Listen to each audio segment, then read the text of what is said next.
Just the other day, I saw an article that started talking about how there were reports that Disney was desperately trying to court Gen Z men, as their audience shares somewhat fallen off in recent years across the board. From what I understand, this is actually an industry-wide problem in that this demographic's way less willing to spend money on going to the cinema. But at the same time, since Disney considers itself the big man on campus, or the big mouse on campus, they want to dominate in every single respect, except in video games, I guess. With all that money and all the IP they own, you'd think they'd realise that a great way to court interest in Gen Z men would be through gaming, but hey, what do I know? I'm only a Gen Z man. Disney as a whole has always had its peaks and valleys. For their first 60 or so years, they were primarily known as the animation company. They made the Mickey Mouse shorts and eventually would create the first feature-length animated film with Snow White and the Seven Dwarfs, which catapulted them to overnight success. From here, they'd go on to have many highs and lows over the ensuing decades, where they create classics that earned a lot of money, and then lesser-known titles that didn't do quite so well. It wasn't until the 80s that Disney actually started their pivot to become the studio we all know today.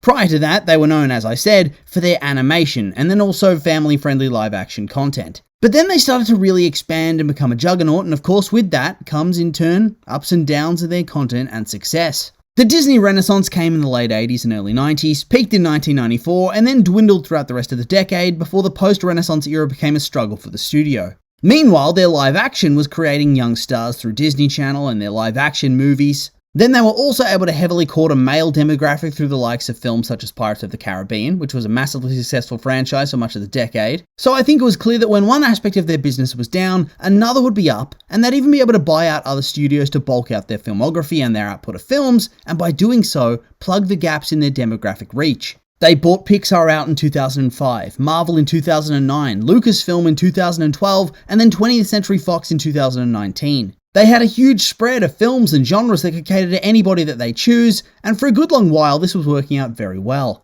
Like I said, they had the Pirates of the Caribbean, which lasted throughout the 2000s, and then after that the MCU took off and started doing really well. What was originally a franchise just for younger boys and older comic book fans quickly blasted its way deep into the mainstream and became extremely financially lucrative over the course of the 2010s. The kids that grew up with animation as a big part of their childhood from the 90s to 2000s were coming into adulthood in the 2010s, and thus Pixar just kept growing. Yes, Disney also had its insanely popular revival era at the same time, but Pixar completed its transition into prestige film, where their movies were considered a cut above the regular animated fare. Star Wars also made its grand return into its new era for Disney with the sequel trilogy, and whilst the results were extremely mixed from a fan reception point of view, perhaps more so than any other era of the franchise, at the same time the box office was extremely high. I feel like all of these are franchises that traditionally drew that Gen Z male market to the cinemas in the past. So why are Disney now struggling and scrambling to bring them back to the table? What's happened? I honestly think that there's multiple facets to all of this, but before we really get stuck into any of it, I kind of just want to question how they actually expect to be able to address this sort of thing. I feel that more than most generations, the interests and beliefs of Gen Z have been massively fragmented. You could probably split it up in any way you wish, but in my lived experience, therefore my anecdotal experience that shouldn't be taken as gospel, it's largely age that's created this split. You have the older Zs, who are a bit of a cusp generation. Born in the 90s, they overlap with the millennials, and thus you call them Zillennials, people like me. Then you hit the 2000s and you get the pure Zs, which can be broken down even further. The difference in worldview of early 2000s born Zoomers and late 2000s Zoomers is huge in a lot of ways. Hell, this is why I always raise my eyebrows at using generations to begin with, because I feel like they don't accurately encapsulate reality. They're way too broad. Maybe it worked back in the day, but with how rapidly the world shifts these days, I just don't think it works for Gen Z. Thus, actively trying to cater to them specifically I think is a difficulty, let alone trying to cater to a subsection of them, men, which like I said also would have subcategories within it. However, at the same time, I can't really blame them because this extreme fragmentation really only became apparent in the last couple of years. It's certainly a post-COVID development, and so, whilst I think it would be easy to go down that rabbit hole and blame certain demographics for being too conservative or cheap or disconnected from the world, I think it also does need to be made explicit in a lot of ways that Disney fumbled the bag. For so long, they had this demographic. They had Gen Z men/boys. They had the Zillennials, they had the Proto-Zoomers, they had the Zoomers, they had all the Zs that overlapped hard with the Alphas, they had it all. And yet somehow they've managed to piss it all away one by one. I feel like the first of these male-dominated franchises to fall by the wayside was Pirates of the Caribbean, and I think this is probably the one I blame Disney for the least. When the first film was released, it really did seem like it was something new and exciting and different. A masterstroke, really. They took this old classic ride from Disneyland and they managed to turn it into a huge attraction in a cinematic respect. I mean, it was a very big risk when they first made this movie, and yet it all turned out so well. It made big bucks and was well received. The subsequent 2 films did even better at the box office, with Dead Man's Chest grossing over $1 billion and At World's End almost crossing that mark as well. These ones were probably peak pirates to me, the pirates of my childhood. However, the hype kept on going well into the 2010s with On Stranger Tides, which once again crossed $1 billion, but was probably the first one where you got a lot of negativity. By the time the 5th one came out, it was still successful, but it was also the lowest gross since the first film's release, and it also got primarily negative reviews. Then there was all the Johnny Depp trial stuff, which bogged it down even more, with no real hint as to what direction the franchise was going to go. It felt very samey across the board, and I think that further films would have continued to see that box office decline. Eventually, there's only so much you can do within the framework of the story, and Jack Sparrow was rather stale, but at the same time, I think without the OG characters,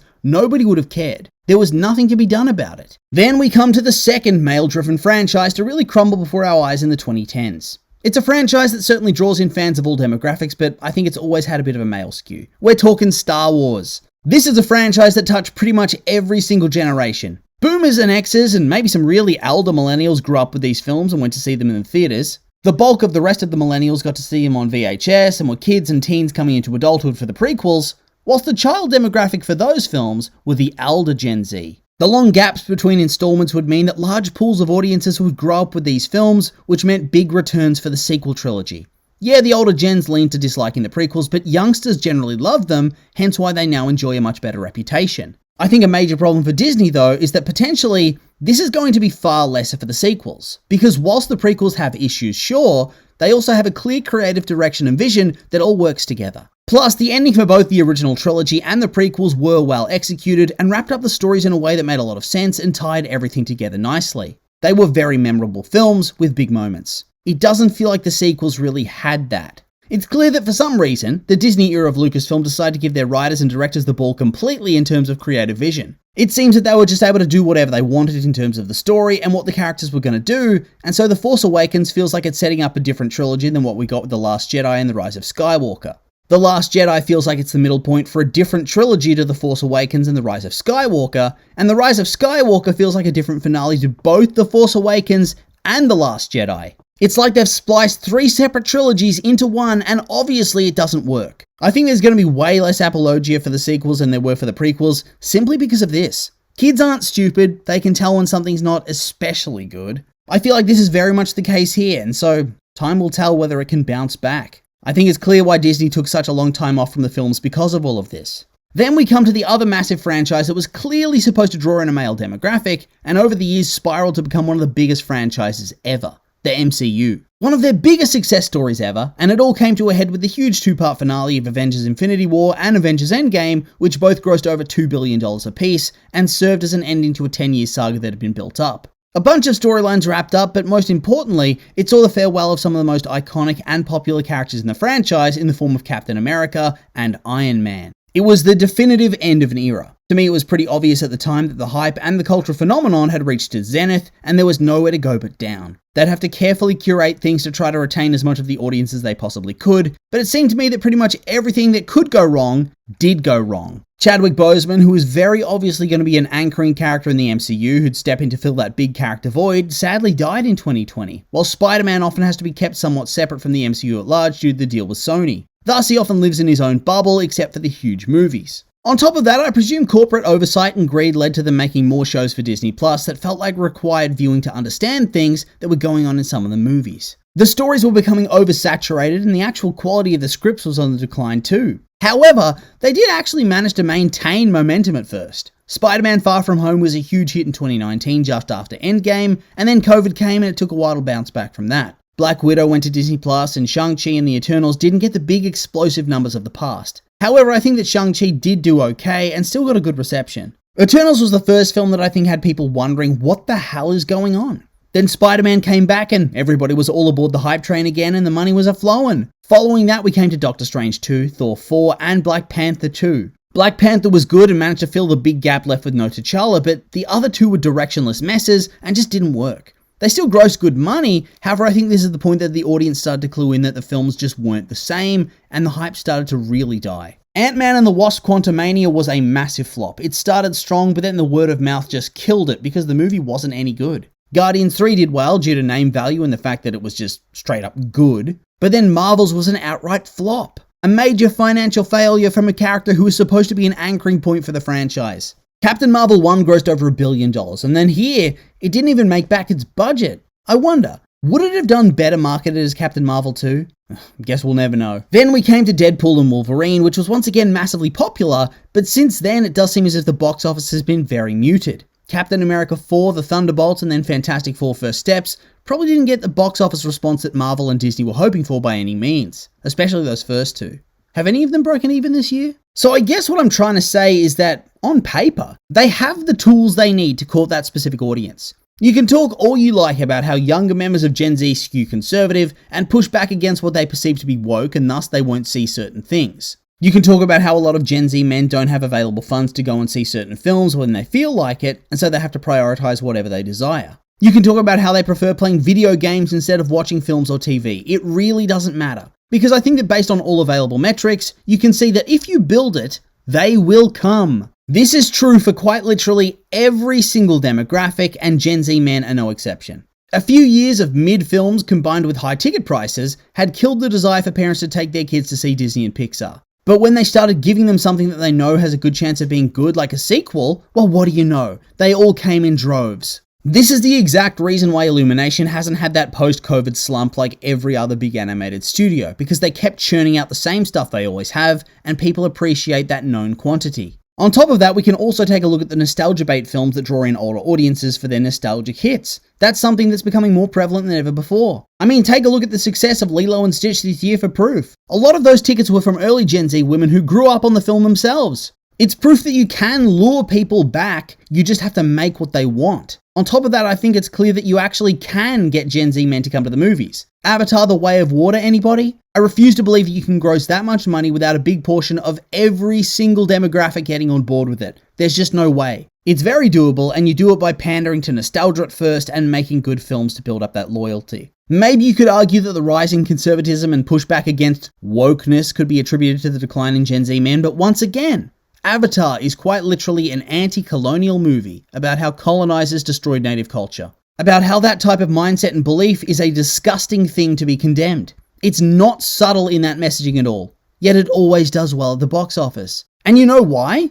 It's because it's not shit, and they remember that the first one was good enough to be attached to it as a childhood throwback. That's why it's insane to me to see how Disney's fumbled in this manner. Their Star Wars sequels were so bad that a lot of Gen Zs don't even have the same attachment to the franchise as elder Zs and pretty much every other older generation. Pirates fizzled out, and honestly, I think that could be brought back and do very well for itself. And I think they do want to do this, it's just been slow going to make it happen. Most egregious, though, is the MCU. I think a big part of Star Wars' enduring popularity whenever the films return is that there's always been gaps. There was a good 16 years between the release of Return of the Jedi and The Phantom Menace. A good 10 years between The Revenge of the Sith and The Force Awakens. Whether the gap between The Rise of Skywalker and The Mandalorian and Grogu's been enough to build the nostalgia hype remains to be seen, but it's still been a fairly long gap. Yes, there's been shows in between that time, but I think it's very fair to say that the audience for the shows versus the films is far lesser. Same with the MCU shows, way less people watch them. But of course, with the MCU comes the lack of any sort of meaningful time off. There's no time to miss the characters, there's no time to develop nostalgia,